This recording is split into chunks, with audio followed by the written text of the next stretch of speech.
Hey everyone, welcome to another episode of The Other Side of Addiction. I am your host, Al Richards, and we are here with our guest today, Candace Plattor. Candace, thank you so much for taking time out of your day to be with us today. It's a complete honor, so thank you. Well, thank you, Al. Hi, Brad. Hi, everyone. Hi, Candace. How you doing? Good, thanks. And we are going to talk a little bit about Candace's book that is on Amazon. And I tell you what, this book is killing it. And it's called Loving an Addict, Loving Yourself. And we also want to touch base a little bit on how to love with boundaries, which I think is really going to be huge because this is something that I really had a hard time with. And watching Candace's TED Talks, I mean, it started bringing so many flashbacks to me. So I'm really excited for this show. And today, guys, I've got the skipper next to me. Is that what you want? That's my new name, the skipper. That's his new name. Yeah, when we were guiding the ship. He is guiding the ship. He called me little buddy earlier. Somebody has to. I'm going to be like, all right, I'm going to call you skipper. And so we've got the one and only Brad Neufeld, the owner of Resilience Talk Network. So Brad, thank you. Thank you, Al. Thanks for having me on here. Always enjoy. Absolutely. Yeah. Brad and I, we have a good time on the shows. Yes. Yeah. And in the studio. Oh my gosh. So Candace, tell us a little bit more about yourself and we'll just go from there. And you're actually not even in the States. Is that correct? I'm in Canada. Okay. I'm in Vancouver, which is, one of the most, if not the most beautiful places in the world. And if those of you who are listening, if you haven't been to Vancouver, you might want to plan to come because it's awesome here. I would love to go to Vancouver. Matter of fact, we have interviewed, I would say, almost 4 to 5 people from Canada, and I think all around the Vancouver area. Yeah. Yeah. Wow. Yeah. And we're all really nice, eh? Hey. I love it. I thought that was more on the east side of Canada that you have the A. No, it's all through the country. It's all through.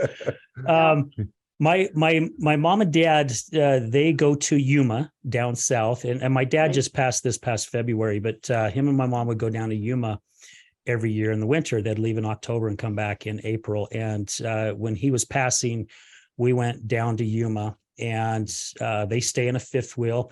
And I got to meet some incredible people from Canada because there's a lot of Canadians that drive all the way down to Yuma. And a matter of fact, 2 of them stopped by and said hi to my mom on the way to Yuma, and they brought her some syrup because my mom just loves that syrup. Yeah, it is delicious. Yeah, they just brought her a big bottle of it. Nice. Yeah, lovely. Blaine and Dolores. So guys, thank you. Yeah, it was an honor to meet you guys down in Yuma. It was kind of a bad situation, but it was still an honor to meet you guys. So again, Candace, tell us a little bit more about yourself. Okay. Well, I'm an addictions therapist and I have a private practice in Vancouver, but I work worldwide, just to let people know that. We're just talking to a woman in Finland right now who would like to get some counseling from us. Wow. Nice. I specialize in working with families who are dealing with somebody's addiction. And, there's a lot of help out there for the addicts, but there's not a lot of help out there for the family members who love them. They don't know what to do. Yes. They're so desperate and so scared, and nobody's telling them what to do or showing them what they can do.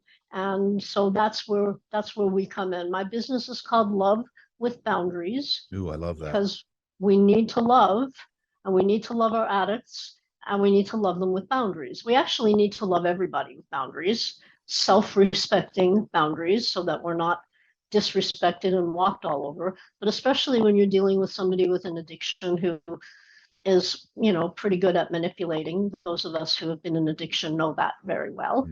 Yes. So I've been doing this work for about 30 years, and I'm 35 years clean and sober. Oh, congratulations. Congrats. Yeah, that is awesome. My addiction started because in the early 70s, I I went out for lunch with a friend, and shortly after that became very, very, very ill with food poisoning kinds of symptoms. And that's what we thought it was. It would just pass, but it didn't pass. It didn't get better for a very long time. So I was finally diagnosed with Crohn's disease. Most people know what that is now. It's an inflammatory bowel disease that's very painful and debilitating, a little shameful because you're talking about stuff that people don't want to talk about, you know, diarrhea, things like that. Yeah. And at that point, the doctors didn't know what to do for me because it was kind of like the new disease on the block. Like nobody really knew what it was. And the doctors were actually saying to me, it's all in your head. Why don't you just get over it? You know, stupid things for somebody to say to somebody. You know, they have this young woman in their office who's just full of pain and shame, and my life was just crumbling all around me, and it's all in my head, which it absolutely was not. So because they didn't really know what to do for me for a while, they just gave me all kinds of medication. And it turned out to be very addictive medication. At that time, in their defense, addiction wasn't on the radar the way it is, certainly the way it is now. Yeah. It wasn't really on the radar at all. I had no idea about addiction. So they gave me Valium. They gave me other benzodiazepines, but mostly Valium. They gave me a whole lot of opioids like codeine and Demerol and morphine and OxyContin. And, you know, I was a good girl, so I took my medication and I liked it. I liked the feeling of it. It helped with the pain. I liked being high. I smoked a lot of pot at that point too, because it took me away from everything that I was going through. My life was such a mess, and it just kind of took me away from that. So my body became addicted to it. Anybody's body would become addicted to it. And interestingly, it wasn't until later that I learned that benzos, Valium drugs, and opioids can very much counteract each other. And for some people, it's something they die from. Oh, wow. And so Interesting. for a number of reasons, I'm, you know, kind of astonished that I'm still here, grateful that I'm still here, but, you know, I might not have been here simply because of that. Yeah. And nobody really knew about that at that point. So, so I had, without even knowing it, I had a 15-year opioid addiction. Holy cow. And it just got worse and worse. My life got worse and worse. Opioids, Valium, pot, all of those drugs are depressants in the human system. And so when you fast forward 15 years, I was so brutally depressed that I was suicidal. And I knew I had enough pills, and I knew I could time it. Sorry, guys, I just have a little bit of a throat thing today. No Oh, worries. totally fine. Yeah. But you know, I knew I could take my life. I knew I could do it. Easy. Wow. Yeah. And so, you know, today I understand that I think it's part of human nature to go through the should I stay or should I go in so many different ways with so many different problems. Should I do this? Should I do this? Should I stay or should I go kind of thing. And my should I stay or should I go had to do with, do I live or do I die? Do I take my own life or do I learn how to live? So I started to kind of think about, fantasize taking these pills, and it just really scared me. I certainly had enough of them. Yeah. And so I, you know, this is nutshelling it a lot, but what I did was instead of swallow the pills, I picked up the phone and I called the Vancouver Crisis Center. Wow. And whoever it was 35 years ago, whoever it was that answered the phone, I think that was the first person that saved my life. There are a few people along the way, but Yes. that person, I don't even remember if it was a male or a female, doesn't matter. They were so compassionate and gentle and respectful with me and heard my pain. And that's what I needed. So I made a decision again. I spoke to a psychiatrist. I made a decision to voluntarily sign myself into a psych ward at one of our hospitals here. I was there for about 4 weeks, and that was a trip. Yeah, I bet. I bet it was. But it Excuse was, me. yeah, it was what I really needed, because I wasn't sure what I was going to do to myself. You know, I had made the decision once not to swallow the pills, but I still had them. Yeah. And I wasn't sure what I was going to do to myself if I had my clothes and could be out in the world, if I had my car keys, you know, what was I going to do? So I let them take my clothes and my car keys and search my car for all my little roaches of pot, and started to get the counseling that I needed. And it was there that I learned about addiction a little bit. I learned about Narcotics Anonymous, which they had meetings for Narcotics Anonymous right across the street at the nurses' residence every day at noon. And I met a couple of other people in the psych ward who were going, because they were they'd had psychotic breaks or whatever, and they were trying to stay off drugs. So they took me to these meetings. And that was the next thing that saved my life. I don't go to them anymore, and I'd like to maybe talk about why maybe a bit later. But for the first 10 years of my recovery, I was going to usually a meeting a day. I started out doing 3 meetings a day. They talk about 90 meetings in 90 days. I was doing like 3 times that much, just Holy cow. Just to be able to stay clean, because I couldn't work at that point. I was way too sick. Yeah. And so, you know, I sat in those meetings and I cried and I sobbed, and you know, there were a lot of people there that just would let me do that. And I was talking to you before about that particular meeting. There, you know, you'd go to the meeting, you'd walk in through the door, but outside there were all these motorcycles lined up, and there were all these bikers in the meeting wearing the black leather and the chains and the tattoos and all of this that I knew nothing about, because, you know, that wasn't my world at the time. So they were there, and they were sharing from their hearts. Of course, everything was effing this and effing that. Oh, yeah. And I'd sit there going, oh my God.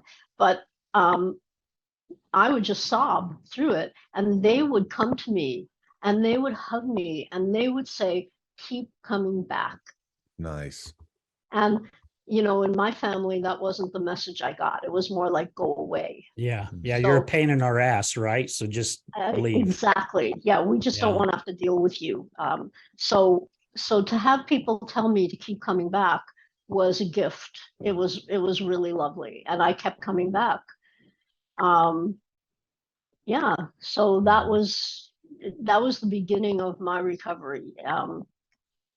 I did the usual going to detox and treatment and doing all of that as well. Yeah. Yeah. So I wanted to pause you for a minute.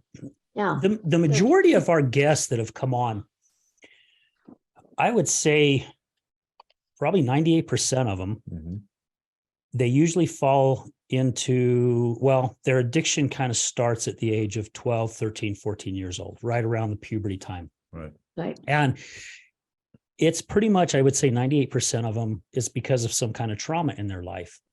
You know, it's because of coming from a broken family, or maybe there was some kind of physical or sexual abuse, bullying.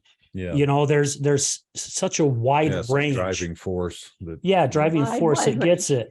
And I think, I don't know, I could be wrong, and I hope I'm not, but I believe, Candace, you're either the second or third person we've had as a guest on the show who basically kind of fell into the addiction because of a health issue. You know, and I can understand wanting to take something that made you feel a heck of a lot better? Because especially because my wife, she had colitis for quite a Same while. disease. It's Same the type same of thing, disease, right? just in a different place in the bowel. Yeah. Yeah. And I could see the misery in her face. And we ended up also finding out that some of her lower intestine had twisted, which was causing her all kinds of pain and blockage and everything. And I remember at times she told me, she's like, I'm done. I just don't want to do this. Yeah. And you sent me an e-copy of your book, and I was reading it, and it says, a part in it says, I don't believe that addicts choose to become addicted. And that resonated with me so deeply. And it's because I've shared this on the show many times, that someone just doesn't wake up one day and just says, hey, guess what? I'm going to be a heroin addict, or I'm going to be a meth addict, or I'm going to be an alcoholic. It doesn't happen that way. Right. And it didn't happen that way with you, right? And Right. the stigma that is out there in society nowadays, and I've shared it, I'm just as guilty as other people out there. You think that's what it is. You think someone just wakes up one day and tries something and goes, Yeah. this is what I'm going to do the rest of my life. I'm going to destroy everything around me. I'm going to lose everything I have. I'm going to lose my family. I'm going to lose my kids because I'm going to be a professional meth addict. And that's just going to be it, you know. But Right. people don't realize where it starts. Mm-hmm. And you know, addiction, they talk about addiction, they talk about recovery. And I believe this is really true. They talk about recovery being one day at a time. Because if we try to take on like a whole chunk of recovery, we're going to relapse. It's one day at a time, one day at a time. Addiction is one day at a time too. Yeah. But the problem with addiction is that it's progressive. So is recovery in its own way, in a positive way. But addiction is progressive. So what that means is it takes more and more of the substance or the behavior to get the same kind of high that you were getting before. Mm-hmm. And one day at a time, people start using more and more and more of that. It's gradual for most people. Yeah. And I also see addiction, especially, it doesn't even really matter what the addiction is, but you know, there's a difference.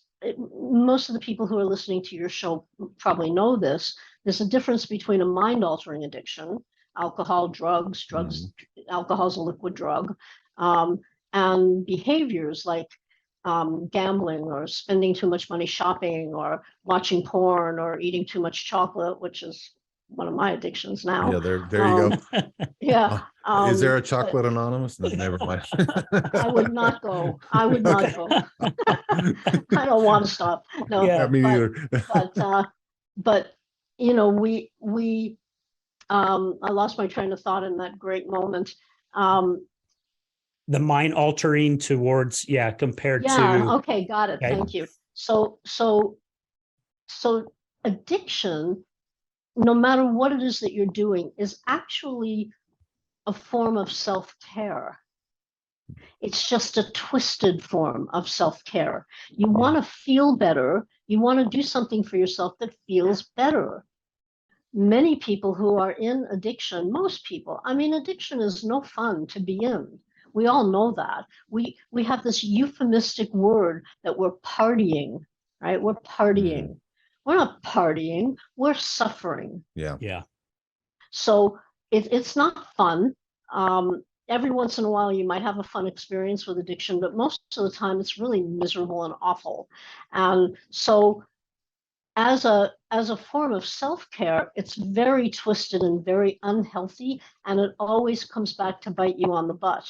Yeah. So in order to be in recovery, you need to find other ways to take care of yourself that don't bite you on the butt, that actually work and feel better in the long term. So, but yeah, people who are addicts, they didn't start out as addicts. I didn't start out as I mean, you know, but it's interesting that you say that, Al, because I grew up in a family that finally did break. My father finally left, and it was a miserable family to grow up in, and with a lot of narcissism and self-absorption on the part of the parents. I wasn't sexually abused, I wasn't physically abused, but I was verbally and emotionally abused my whole life. Didn't have any kind of concept of myself in any kind of positive way. And I was addicted to sugar, and I would say people pleasing for, my whole life until I finally healed that. Yeah. This can be healed if you're a people pleaser out there or a sugar addict. We can heal it. But That's good. To know. Yeah, it is. yeah, it is. So, but it's about, this is the other thing that there are a couple of things that I'm hoping to be able to touch on. Addiction, when you look at addiction, it really isn't about the addiction. It's not really about the addiction that we choose to use. It's about what's underneath the addiction. It's about the pain that gets us into the addiction. Yeah. And until we can get there, like, I know it matters, sort of, but I don't care how much a person drinks, and I don't care what they're putting in their arm. And when I do my counseling with clients, that's not what we talk about. We get underneath it to find out what makes you need to do this. Yeah. What makes you need to hide from life? Yeah. And and I have to agree with you, Candace, because there came a time where the courts was really getting tired of my wife coming through, because of her alcoholism and getting arrested. And I don't know how many times I called the cops on her, and, coming home to her being just completely shit-faced and causing issues. And her public defender called me up once and said, look, man, they're getting tired of her, and it's getting close where they're going to throw her at the point of the mountain. Now, our prison has recently moved, but the point of the mountain here in Salt Lake, where it goes from Salt Lake County to Utah County, that's where the prison was at. So that's why they call it the point of the mountain. And they're like, what is it that we can do? I mean, and I remember telling this guy, you need to find a place for her to go that can figure out what's going on inside her. That's because right. she's got something that's inside of her that keeps directing her back to that alcohol. Yes. And I've heard my wife say quite a bit now in her recovery. Matter of fact, on the 9th of November here, she hits 23 months sober. So she's almost got 2 years in. And I remember going to some of these events that she was going to, and I've put myself in the addiction world because of what I'm doing now with the podcast. And also it's huge support for her that I'm there and I'm getting involved. But she has said many times, and I've heard other addicts say this, the addiction is not the issue, which Candace just said. Yeah. And she's the therapist. Yeah. That's just the Band-Aid. Yeah. So basically, these people have a cut. I'm trying to put like an analogy towards it. They have a cut, and basically it's just festering with infection. And you got to figure out how to get in there and get rid of that infection before you can heal the cut, right? Yeah, the Band-Aids won't cut it because you have to keep using another Band-Aid and another Band-Aid. And another analogy, the Band-Aid analogy, is the Band-Aid on the heart attack.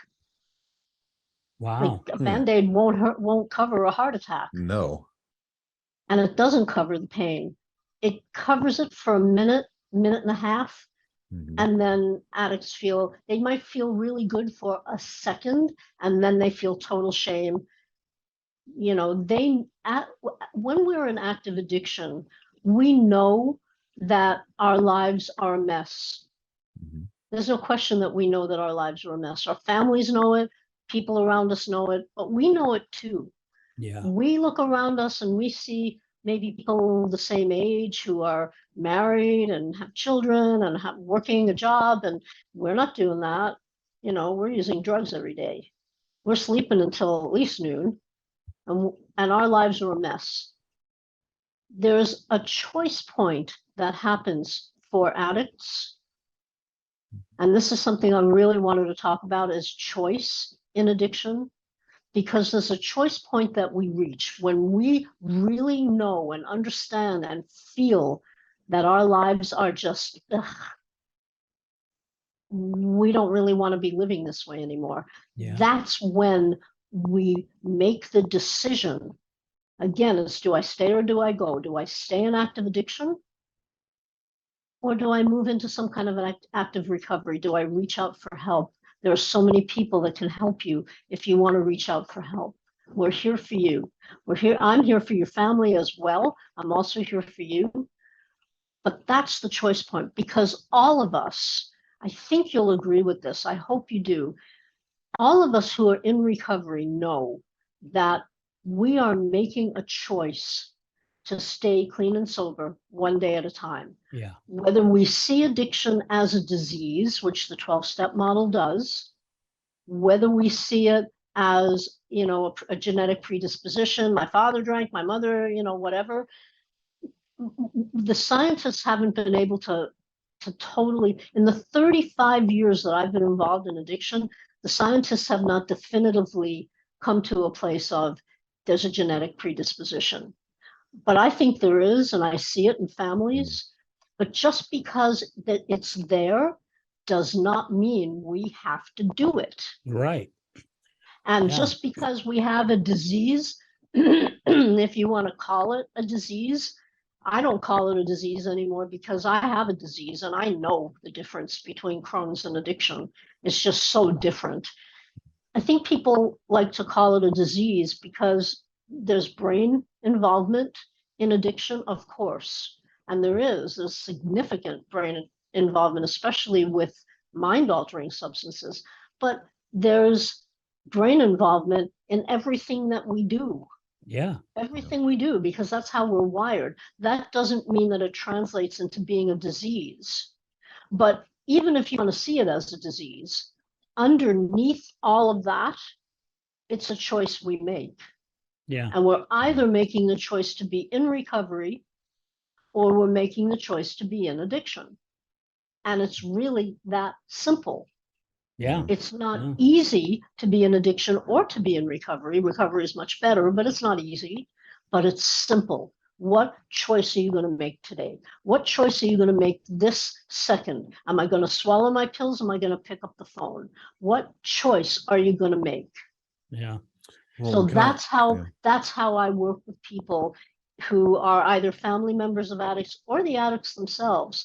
What's getting you to make this choice? How can we get you to a different choice? Absolutely. If I you love want that. to. Well, Candace, I've worked in the mental health industry for about 30 plus years. That's my background, working mostly with teenagers, and I dabbled in Wow, good for addiction you. because there was, thank you. Yeah, there was sometimes where I'd be working with a youth and their parents would have addiction issues, and so we'd Yep. steer them into getting some help. And when you talk about that choice point there, that's going to be different for everybody, I'm sure. But what percentage of people do you find that come to you are at that choice point? Because I know a lot of the people I worked with, well, I'm going to go get help just because my family wants me to, or they're telling me to, or there's a hammer there, meaning my family's going to disown me if I don't. Yeah, or some exactly. kind If of I don't, consequence. if I don't Yeah. get rid of this out of my life. What Yeah. would you say about how many people would come to you with that, having reached that choice point? Or is that something that you need to work with them on reaching? Good question. Yeah. It depends. And I remember a time when I was working with a number of mandated people who had to come because otherwise they're in prison. They had to come to counseling. And what I realized was that it didn't really matter why they came. What mattered was why they stayed. Okay. Right. So if somebody's resistant, and they're going to work with Candace, that bitch, that therapist, Yeah. she's going to, whatever. I don't mind that. Like, come on in, let's talk about it. Let's see. Maybe I'm a fit for you, and maybe I'm not. And today, that's okay with me because I'm no longer a people pleaser. It can be healed. Yes. But so with people who are in active addiction, who aren't quite ready to leave active addiction, I can work with those people, and we usually get to a good place in a very short period of time. But it depends. Sometimes we don't, because sometimes there are people who are just not going to stop. They're not going to Yeah. stop. They're not ready. And that's okay. That's your choice to make, because we live on a planet of free will. So I can't control your choices. If I could, I would get you out of addiction just like that, but I can't do that. So whatever you choose has to be okay, because nobody can really change that. And I want to talk about that in a minute too, that we can't really change or fix another person, but there are Right. things we can do. There are things we can do. With families, by the time they get to love with boundaries, by the time they find me, Mhm. most of the time they've sent their addict to rehab a dozen times and have spent $1 gazillion. Yeah. They've tried everything. They've tried this counselor and they've tried that, and they've done this, and they've kicked them out, and brought them back in, and they've done everything, and Boy, nothing's this is working. sounding Nothing's familiar, working. huh? Yeah, Yeah. it does. Nothing's working. And by the time they finally find me, Mhm. that's where they are. Now, when people can find me earlier than that, that's even better. But most of the time, that's what happens. So, so they come to me. The first thing out of their mouths most of the time is, "We know we're enabling, but ... Yeah. But we don't know what else to do. We don't have any idea. What do we do? What do we do? We know we're not doing the right things. We know it isn't working." Right. There's so much desperation in these families. So we start working on how to stop enabling and how to actually help the addict Okay. recover, right? So Yes. there are things, if you're enabling an addict, and by enabling, I just really like simple definitions. So enabling means that you're doing for somebody what they should, what they can and should, and that's not a word I use very often, but what they can do for themselves, what they actually should be doing for themselves Mhm. on a pretty consistent basis. Okay. Yeah. So you're giving them money when you know where that money's going to go. It's going to go in their arm, up their nose, down their throat. You know that, but when somebody says to you, I just need $20, Mom. Come on, $20, and Yeah. they'll just poke at you till you finally give it to them. But it feels like you're doing something nice for them. Okay, here's Yeah. $20. When in actuality, if you know where it's going to go, you're keeping them in Yeah. You're activity. keeping them in that. Yeah. Yeah. You So know, enabling. oh no, go so, ahead. Go ahead and finish, Okay. Candace. So enabling. What we know about enabling is that an enabled addict, somebody Mhm. who's getting all of this done for them, allowed to live at home, allowed to sleep all day and be up all night and make noise and sometimes be physically violent with the family and that kind of thing, when an enabled addict Mhm. does not recover, because really, why should they? Yeah. Yeah. Yeah. Right? Great So statement. so we Yeah. can't make an addict stop using. That's impossible. Serenity prayer. We have to accept the things we can't change. We can't change other people. We can change ourselves though, and we Yes. need to change it. So there are things that we can do, and one of the most important things that family members can do is to start making it less comfortable for the addict to stay in active addiction. And this is what I talk about in my TED Talk that you mentioned, Al. Mm-hmm. Because if we don't do that, if we make it comfortable for the addict and cushy for the addict, then we are basically loving the addict to death. Yeah. And we Wow. Yeah. need to love That our sent addicts a to chill down my life. spine. Yeah. Jeez. Yeah. Yeah. We have to stop loving addicts to death. We need to be able to do what's right for them, like Mhm. not give them the $20, Yeah. even when it's uncomfortable for us. Yeah. Well, and how would you advise families in that case? Because anyway, I've heard all kinds of theories over the years, and I know it's different with everybody, and that's why you as a professional need to assess that. What's the best thing to do? But I've heard it. Don't give them money, give them food. Don't give them money, give them, or should it just be The one I heard the most, Brad, Yeah. was tough love. tough love? So many people told me tough love. And what's crazy is only one person told me that, Uh-huh. who had a daughter who was battling addiction. Okay. No one else that told me that wasn't in that realm. Yeah. And to me, now that I understand things a lot more, Candace, it's like me trying to be my wife's therapist to get her to stop drinking when I know nothing about addiction. Yeah, it's not a good idea. And it's, Yeah. well, She's not gonna like I tried that. it for years. I tried it for years and didn't get anywhere, but I Yeah, kept he refers trying. to that. Yeah. Now, it's even like people who don't know what it's like even living with someone, whether it's your child or a spouse Mhm. who's battling addiction. Yep. They're trying to be your therapist as well. And they're doing it with a good heart. They're not doing it to be mean or, Good intent behind it. there's good intent behind it. They're doing their best to help you. But again, Yeah. how can we help other people when we can't even help ourselves, right? Because Well, then that's the whole thing with families, is that the families need to start helping themselves first. yes, There's a yes. self-care piece in there that I want to talk about tough love when we finish with this one, but there's a self-care piece for the loved ones. The loved ones are often people with codependency issues, and that's a buzzword. Codependency is when you put somebody else's needs ahead of your own. Yeah. On a pretty consistent basis. And people do that. People pleasing and codependency is basically the same thing. And people are people pleasers, not so much because they want to please the other person.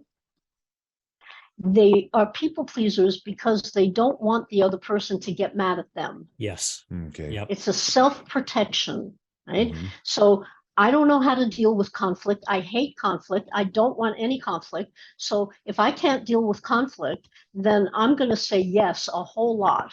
Yeah. When I really don't mean yes.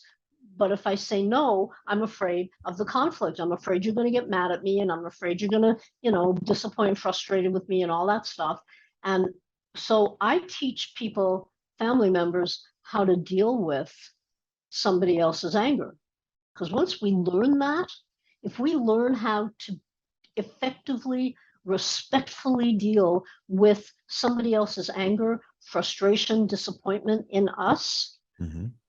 then we are free to be who we really are. Amen. And That's such a huge tool. isn't that the gift we can give ourselves more than anything? So, Yep. so Totally agree. but people who are people pleasers, they really want to help. They just want to help, and bless their hearts, they do want to help, and we need them to help, but we need them to do it in a healthy way. Yeah. In the So- right way. So if you're on the airplane, everybody knows the story. Yep. The And the mask. flight Yeah. attendant comes on, the masks are going to drop down if we hit turbulence, if we hit conflict in the sky, the masks are going to drop down. They always tell you to put your own mask on first, but people pleasers are going to think, oh, that's selfish. I can't put Yeah. my own mask on first. Yep. If you Mhm. don't put your own mask on first, even if you're with somebody who's sick or old or a baby, if you don't put your own mask on first, you try to put their mask on, you're going to be lying on the floor of the plane dying. Yeah. Yeah. Yeah. So we have to take care of ourselves before we can try to take care of somebody else. And if I can just say something about tough love, because sometimes people read my book or hear what I'm saying and they think, oh, that's tough love. And I've had people say, oh, I don't like tough love. Tough love. Yeah. Tough love has gotten a really bad rap over the years. Mhm. Tough love is love. And sometimes it's the most loving thing you can do for somebody, to have the boundaries and to set the consequences that mean something to the addict so Yeah. that they can come out of active addiction. You don't want them to stay there. Yeah. Mm. And it's not, Candace, and correct me if I'm wrong, it's not the tough love as yelling and screaming. Mm-mm. Right? That's what Because most people see. Because that's what I did. That's what I thought tough love was. I thought it Yeah, was the no. yelling and the screaming. And I've said many times, my wife was already full of daggers, and hell, I threw a shitload more at her. Yeah. You know, because to me, that's what tough love was. That's what you It took thought, me. but that's what a you long thought time. you should do. Yeah. And you were yeah. trying to help her. It's Yep. not that you didn't, you weren't trying to hurt her. You were trying to help her, but it wasn't helpful. And Right. so when people are doing things that aren't helpful, here's the message of tough love, as far as I'm concerned. And again, I talk about this in the TEDx talk, if anybody wants to look that up. That, you say to the addict in your life, at a time when you can do this from really a place of love and not from that place of frustration, but from a place of love. I love you. We love you. We love you so much. We know we've been doing some of the wrong things. We're sorry about that. We're starting to learn what we need to do to really help you. We don't want to see you in active addiction because it's terrible for you, and it tears our heart out to watch you do this. And we love you so much that we're getting some help to be able to help you. And sometimes that love is going to look like no. Yeah. So things are going to start to change, but it's not because we don't love you. It's not a punishment. It's because we love you so much and we don't want this life for you. We can't make you do it. We can't make you do anything, but things are going to be changing. It's because we love you. Yeah. That's I tough love. agree. Totally. It almost goes back to, I'm going to say this before we stop for a quick commercial break, because I know we only have so much more time here with Candace. It's almost kind of like being a little kid in a way, if you think about it, because there are kids who will literally go out there and do everything they can to irritate or get themselves in trouble just to try to get that attention back from their parents. And to get that structure and to get those boundaries. Right. Yeah. And so if they're not doing it. When addicts are acting like 4-year-olds, that's exactly what they're asking you for. Yeah. Sometimes I've had, if I can just show my book here again. Yeah, please do. Please. I've had people read my book and tell me that it's one of the best parenting books they've ever read. Nice. I didn't write it for that reason, but that's pretty cool because we need to love with boundaries. Yeah. So the book is Loving an Addict, Loving Yourself. It's the top 10 survival tips for loving someone with an addiction. Nice. And there are case studies and strategies and all kinds of ideas for you to use that you can start implementing right away. It's a family-friendly book, but just a warning, don't give it to your addict to read this. I didn't write this book for the addict. I wrote it for you as the family. Which is perfect for the show. Yep. Addicts hate my book. They hate my book. I can see why. I can too. Yeah. I can too. So don't give it to them. They'll just get mad at you. Yeah. Okay. And you don't want that. Good advice. Yeah. Well, guys, we're gonna take a chance or a moment here and stop for a quick commercial break, and then we're gonna come right back. And we've got some time restraints today that we got to respect. We're gonna come back and we'll get a few more things in, but I definitely already know we've got to get Candace back on the show again. Absolutely. Because there is I know this show could have turned into a 2.5 hour show easy. Yeah. So anyways, and maybe if it's live the next time, which I think you were talking about, we can have people call in and I can answer some questions. Let's set that up. We'll go do ahead. it. You want to tell the audience about this? Is what we're doing with Al's show here on the other side of addiction here at the Resilience Talk Network. We're going to be doing a weekly show where people can call in or type in a message. We're going to be bringing a series of experts in to help. So anyway, we're excited to get this all started. So Great. Yeah. All right, guys, stay with us. We're going to be right back. Have you ever been in a car accident? Do you know what to do after being in a car accident? Are the insurance companies going to take care of you? Hi, I'm attorney Rick Heaton with the Law Office of Bobby Udall. I will help you through the process and answer all of these questions. I give every single client my cell phone so they can talk to me whenever they need. Let me deal with the insurance company so you can focus on getting better from your injuries. Call me at 385-330-0226. Again, my cell phone number, 385-330-0226. Don't call the insurance company first. Call attorney Rick Heaton at 385-330-0226.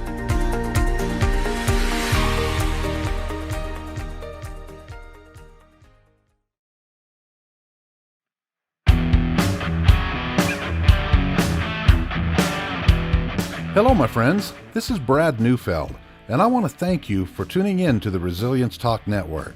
You can listen to my show, Resilience, every morning, Monday through Friday at 8 a.m. Mountain Standard Time.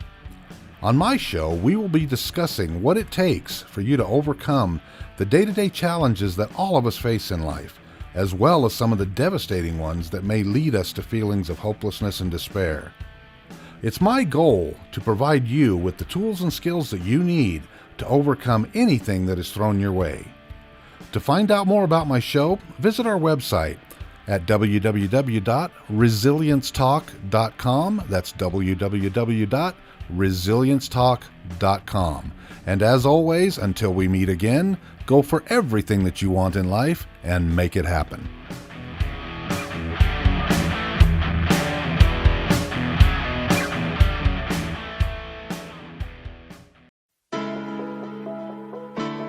Good morning, this is Leticia with Computer Hospital. We are your computer repair experts for both PC and Mac. We are your community resource for all of your computer repair needs. What makes us different is that we want to fix your computer. We also do free diagnostics. We charge a flat rate labor, which means that you won't pay by the hour. All of our computer repair is done in-house with a fast turnaround time, and same-day service is also available. Feel free to stop by anytime without an appointment. We're located in Sandy at 8721 South State Street. Again, that's 8721 South State Street, or call us at 801-987-3993.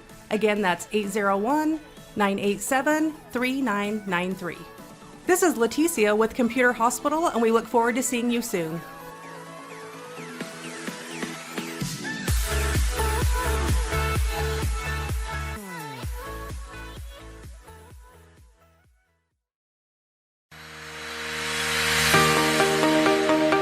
Hello there, this is Brad Neufeld with the Resilience Talk Network, and I would like to introduce to you Taffytown, one of our newest sponsors.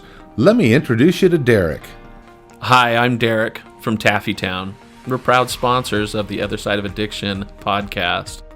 Taffytown is a family-owned and operated business still operating in the Salt Lake City area for over 100 years.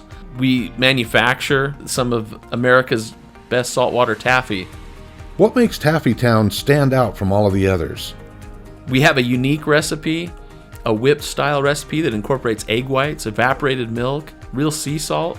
It's a unique product that is flavorful, melts in your mouth, and the best part is we probably have a flavor for anyone's liking, a flavor for any reason, for any season. We have unique flavors like chicken and waffles, maple bacon, frosted cupcake. New this year was a pineapple ghost pepper flavor. That's awesome. Where can people find out more about Taffytown and all of its products? You can check all of this stuff out. All of our products are available for sale on taffytown.com. We ship for free from our website, so all of our pricing on there is shipping included. Oftentimes we offer special promotions and discounts to our loyal customers, so do be sure to sign up for an account. And we look forward to seeing what we can do to make you smile with our taffy. Where are you located? We are currently located at 9813 South Prosperity Road in West Jordan, Utah, just at the foothills of the Copper Canyon mine. Derek, taffy has always been a great gift to give. What are some of the creative ways Taffytown can help say thank you to others? Yeah, if you're looking for gift ideas, whether to say thank you to friends or family, or maybe to your clients after such a difficult or successful year that you've had, you could look no further than to get a gift idea from taffytown.com. We offer pre-packaged gift boxes that say that it's saltwater taffy from the city of the Great Salt Lake, and it tells a little bit about the history of our community and making candy for so long.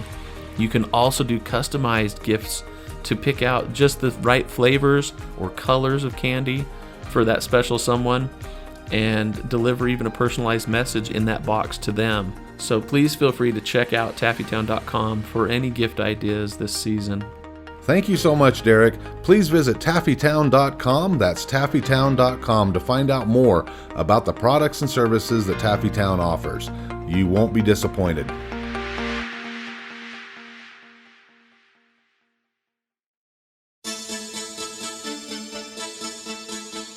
Do you know someone who's gambling with death due to an addiction?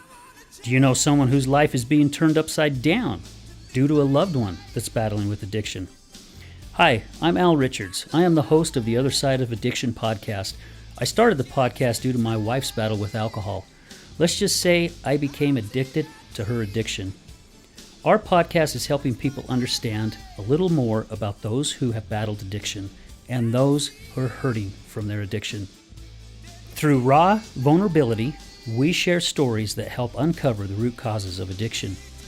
Shame felt on both sides, matter of the conscious and subconscious mind, continued beliefs, and often confusing paths of recovery. We collaborate with real people and their stories, as well as licensed professionals, to help our audience gain a better understanding of addiction. You can find us on Resilience Talk Network. You can also find us on Facebook at Mr. Al Richards. That's Facebook at Mr. Al Richards. You can also find us on YouTube. Just look up the Other Side of Addiction podcast.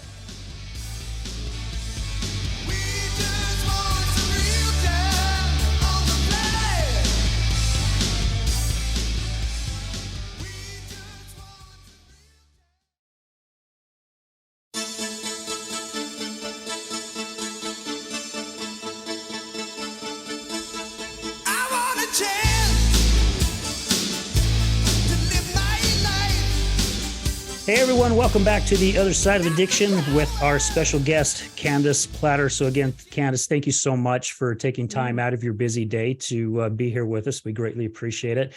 I'm looking at your blinds in the background. It looks like the sunlight's coming in, and you're in Vancouver, Canada. Maybe it's not, but it's snowing. It's snowing out here. We're looking out. We are watching right outside our studio window here. We're watching the flakes coming down. And of course, it's been too warm. It's not sticking to the ground on the grass, but it's not sticking to the roads. But it probably will.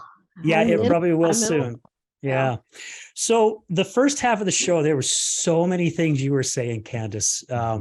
We were talking about tough love, which we were saying off air, would love to go into some more. And you also mentioned about an addict is not going to, there's nothing we can do to change that person. It's got to be up to the other person. And I remember saying, and I've shared this on the show many, many times, my wife was in her recovery center, and I had the opportunity to sit down with the therapist that she was working with. And she was asking me a bunch of questions, and we were talking, and I was that enabler. I was the knight in shining armor who's going to ride in, and I'm going to save my wife. And I argued with her, and she said, Al, there's nothing you can do. And I said, bullshit. You watch me. Yep. You watch what I'm going to do.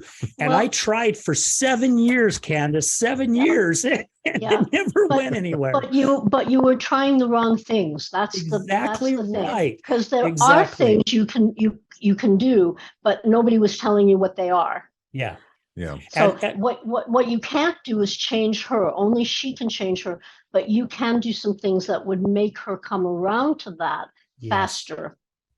And that's what I love about what you are doing, because you said at the start of the show, there's all kinds of places for the addict to go to get help. This Salt Lake Valley is covered. Mm-hmm. And more are popping up every single month. It seems like this place is covered with recovery centers. Yeah, we have more than any other state in the United States. Yeah, they're everywhere. Now, I'm sure I'd like to talk about that. Yeah. Okay. But keep going. And I'm sure there's Al-Anon in Canada. There's Al-Anon here. And it wasn't a fit for me. I went to 3 meetings. I threw my hands up, said, I am not stepping foot in another meeting. Yeah. There was nowhere else for me to go. Right. Nowhere else. Now I know that there are a lot of social media sites from people all over the world that get on, who are on the addiction side and the non-addiction side, where they can go in and talk about their frustrations or ask questions. And it took me going to a class that had nothing to do with addiction. It had to do with some self-help. Mm-hmm. And I started putting 2 to 2 together. I'm going, why can I not use this? Why can I not start using this in a different direction? Mm. And the very last little bit of my wife's addiction, again, I really, probably for the second or third time, I really thought I was going to lose her this time. I really thought that Yeah. I would be putting her in the ground very, very shortly. And when she came out of it, I had totally shifted my whole outlook on this addiction thing. And I was in shock, Candace, that, I don't know, 3-4 weeks into it, she came up to me and she goes, "Babe, you have changed." And I said, "What do you mean you've changed?" "I've changed." She goes, "No, you've changed." And I'm like, no, I'm still the same guy. And she goes, "No." She goes, "It's almost like you're getting on with your life without me." And I know our listeners who's watched a lot of our shows, I've said this many times, and I say it all the time because I feel it's very important to say. And she was completely right. I had totally shifted my whole outlook going, I put up my hands. I gave in. I said, "You know what? There is nothing I can do. My life is miserable." I thought about committing suicide in 2019 because I could not handle coming home to what I was coming home to on a daily basis. I shifted my life. I shifted my way of thinking, and I'll be damned if her life didn't shift as well. Exactly. It's crazy. Yeah, it's crazy, but it's absolutely what happens. It's absolutely true. Because when you shine the spotlight on the addict over and over and over, that's not helpful to the addict, and that's not helpful to you. And if you do what you can do, and the addict decides not to change, it's horrible for you. There's grief involved, there's fear and all kinds of emotions involved in that. But if they aren't going to, then you need to live your best life. Yeah.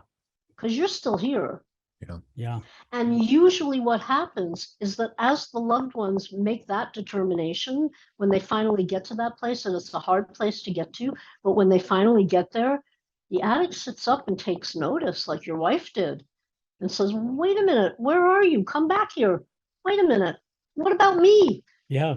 But really, it's helpful to the person with the addiction.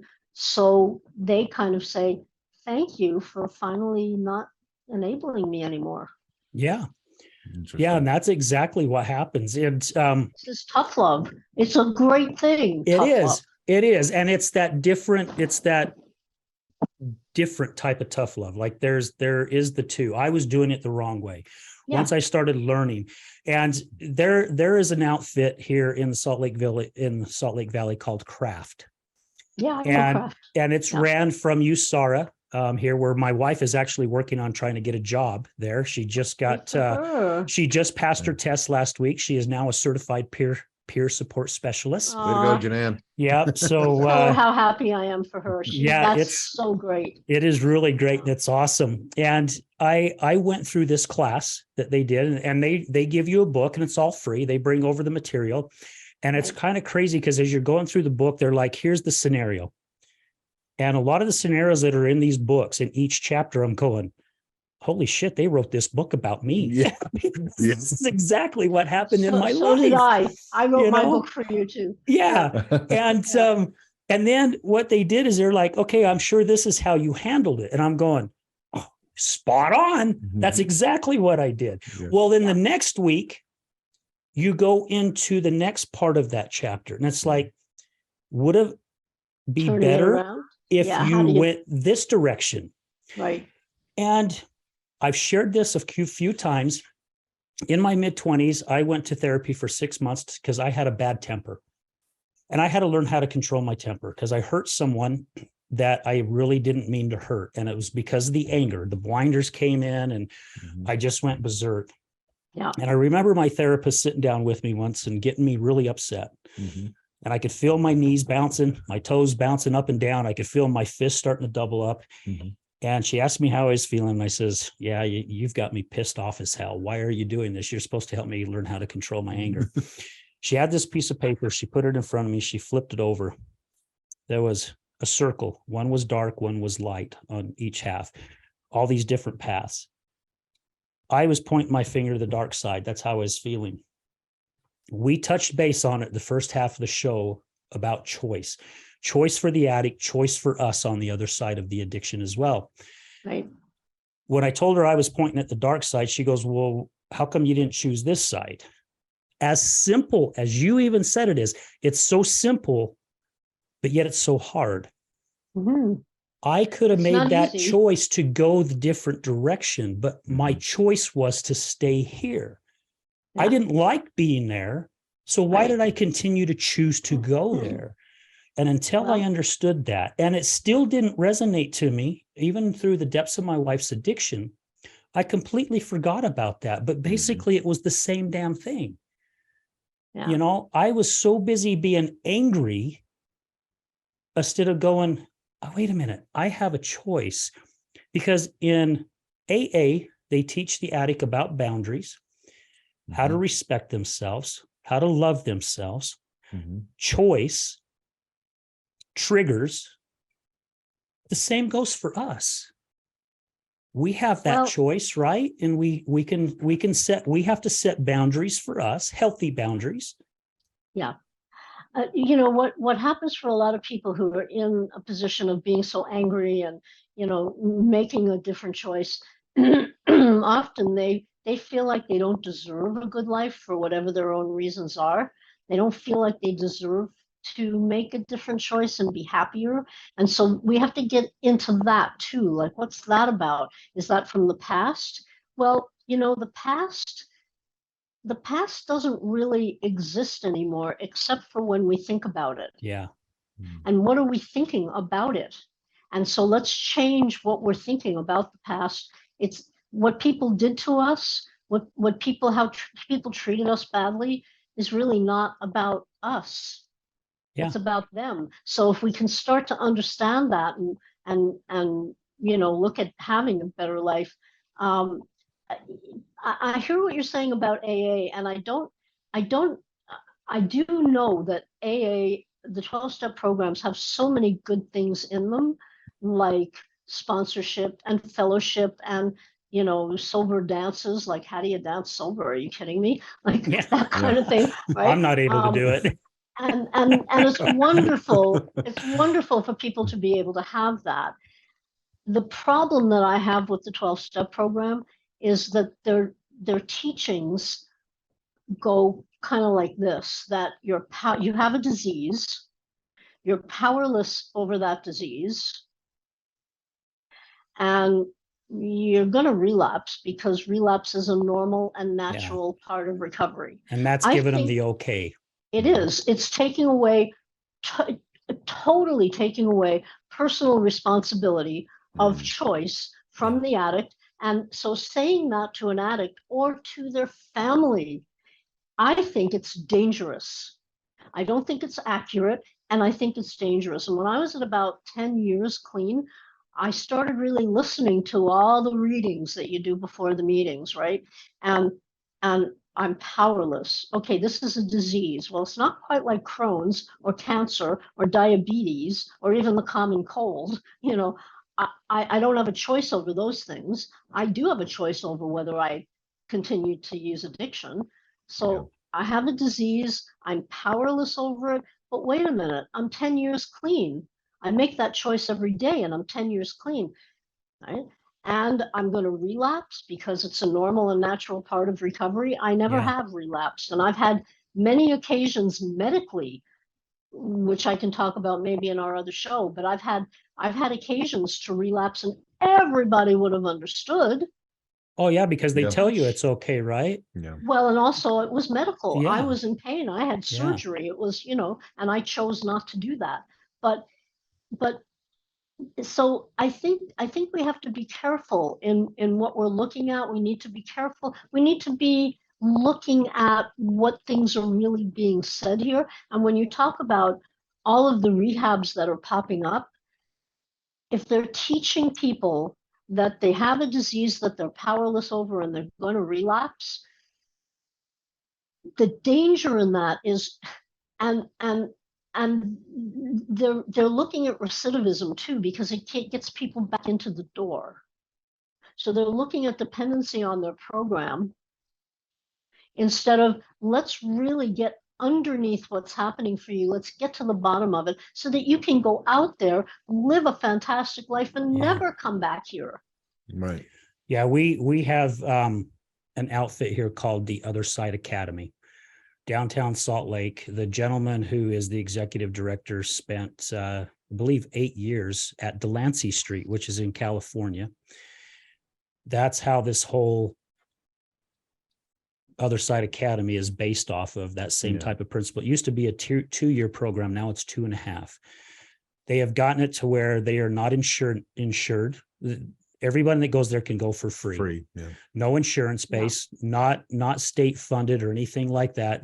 They create their own money by having thrift stores, construction outfit, a moving company, and people learn a trade, and we've got stuff like that here too. And Dave DeRocher said that when we interviewed him. He says, we are setting our loved ones up when they say you will relapse.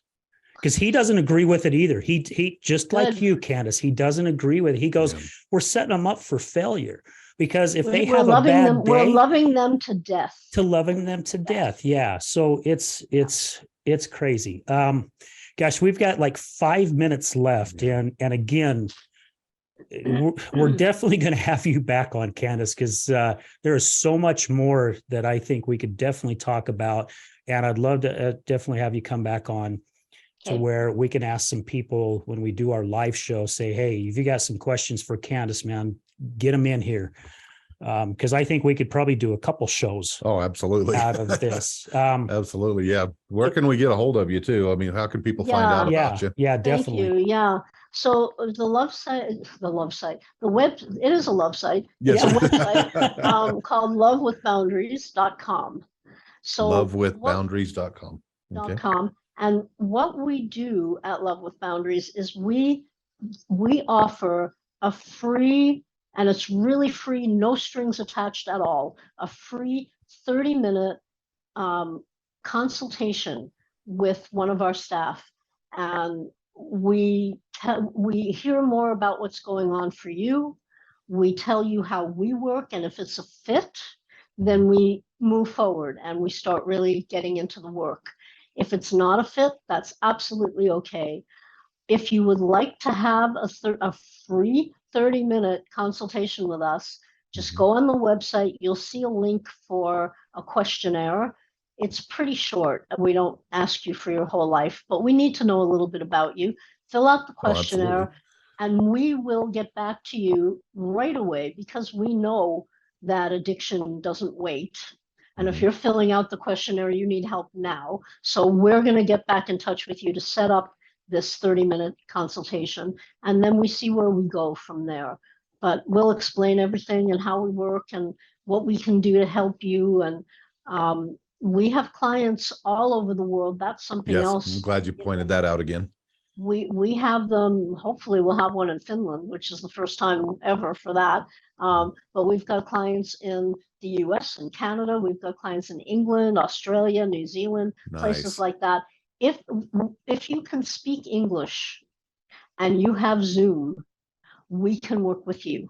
Nice. And so if you're listening to us today, or you know somebody else that's somewhere else in the world that needs some help, we're waiting for you. We want to help you. This is what we do. We are a specialized group of therapists that will help you turn your family around and kind of kick addiction to the curb.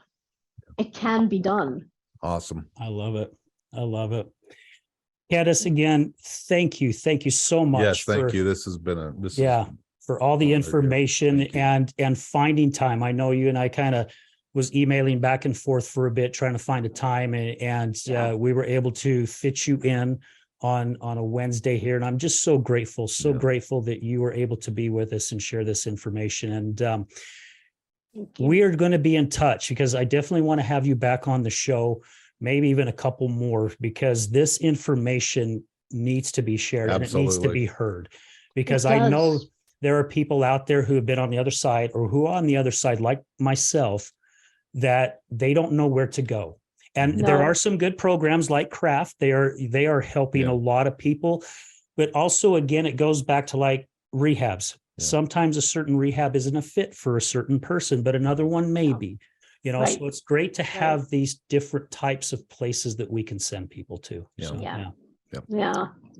Well, thank you. I've really enjoyed meeting both of you. And we've included your link to Amazon to your book here in the show notes down below us here. Great.